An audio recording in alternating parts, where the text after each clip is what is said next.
Cuba color. It's so colorful, the place. Yeah? Wow, this is, you know, the people's colorful, the place is colorful, and look around us today. Yeah. Yeah, I think it captures the spirit. When we've had an opportunity to go out on our own and talk with people and meet them, I mean, everyone is so friendly and, you know, very quick to tell us that they want us here and that they're glad that we're here, and that's been, I mean, really, you know, almost emotional at times that people are so happy to see us. The people. Yeah. And I feel like everyone's been very open to talk. They some have different opinions. A lot of them love it here. They feel that they don't have any reason to want to travel. They like where they are. So that's kind of surprising to me. But then there are certainly others that I think would like to travel. This very artist studio, the Foster studio. I mean, this is a modern day Gaudi, who I think, quite frankly, has even surpassed Gaudi. And we know so little about what's going on in this country. I think the children. I like the children. I think they're darling.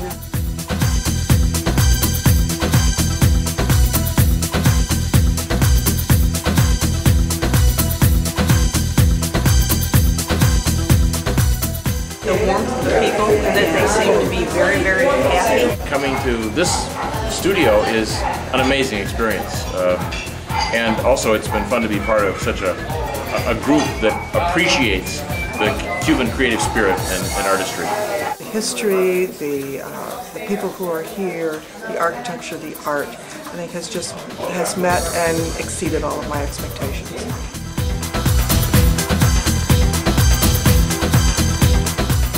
Well, I think it's been that the buildings and the whole environment is so spectacularly beautiful underneath all the deterioration. Beautiful, beautiful places, beautiful design, beautiful architecture, and wonderful people, and yet so worn down and so much in need of help. I have been so touched by how embracing the Cuban people are with us. Despite lots of apparent press to the contrary and negative opinions down here about Americans, that they have been completely embracing. How artwork has flourished when resources are scarce. I think it's been surprising to see the quality of craft that's emerged, as well as the level of artistic expression that can come out from meager resources. And I think that is universal. There's been a surprise around every corner that has absolutely been outside of my expectations, and the connections have been wonderful. I am fascinated by the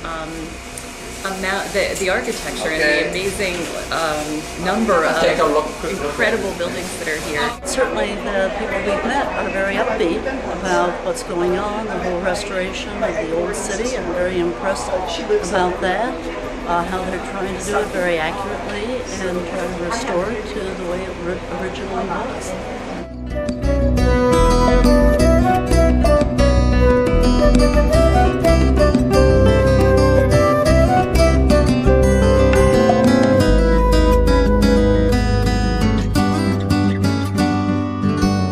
The art museum surprised me.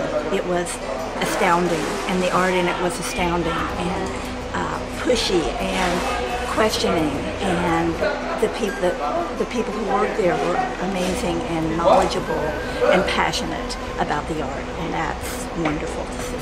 I've found the Cubans to be very full of hope, and many of them feel that, well, actually almost to a person, feel that things are advancing. It's a very slow process, but as the artist at this house just told me, he said, your country is almost 250 years old. We're barely 50 years old since our revolution. And imagine where you were 50 years on. And so they're still hopeful and looking to the future.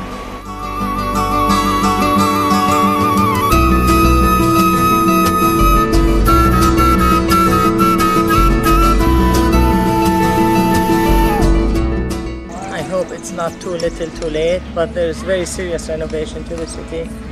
The fact that, you know, there's emphasis on kids in this area. Every place you go, people talk about children, schools, education.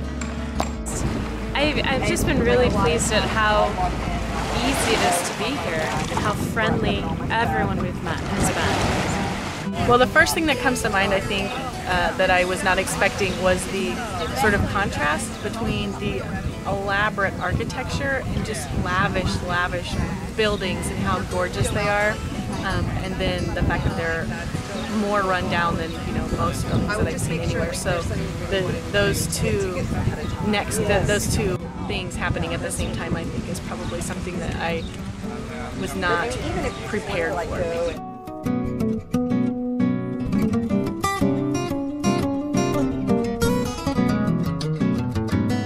I stood in a spot where I feel certain that my father once stood when students from Havana University shot up with machine guns the exterior walls of Batista's reviewing stand. And ever since I've been about 5 years old, there's been a statue that was shot off of that wall that sits on my family's mantle. And it was powerful to me to be in the presence of the machine gun holes in the wall and to stand on a spot that had so much personal meaning to my father and now to me as I embark on a journey to create a documentary about the Cuban Revolution. So I thought the museum, the Cuban Museum yesterday was really an extraordinary place. The building, the way it was designed, the art, and I was very impressed with that.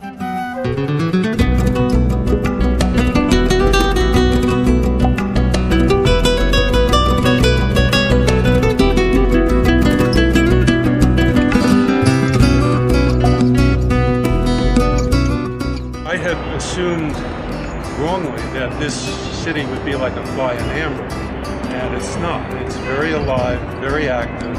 It's in a state of incredible change, and I imagine when and if we get back in a year or 2 or 3, the city is going to look extraordinarily different. Being able to meet with the artists in their studios and to talk to them one-on-one, and to find that we have more in common than we don't have in common, and that it's our two countries that need to come to some agreement because we are already in agreement as people to people.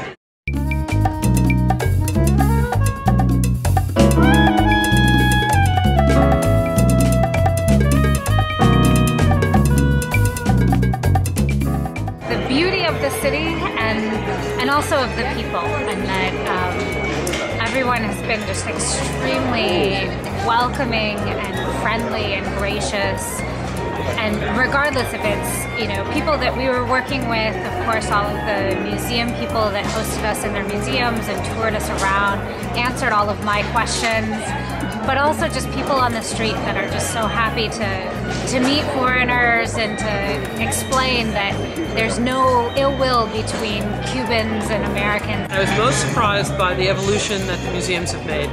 As we've left America to come here thinking about everything being defunded, it's clear the Cuban government has invested in its cultural programs and in a big way. I was just delighted in the spirit of the people and the incredible support for the arts. And like all of us, I'm just hoping for a lot of more communication and collaboration to come.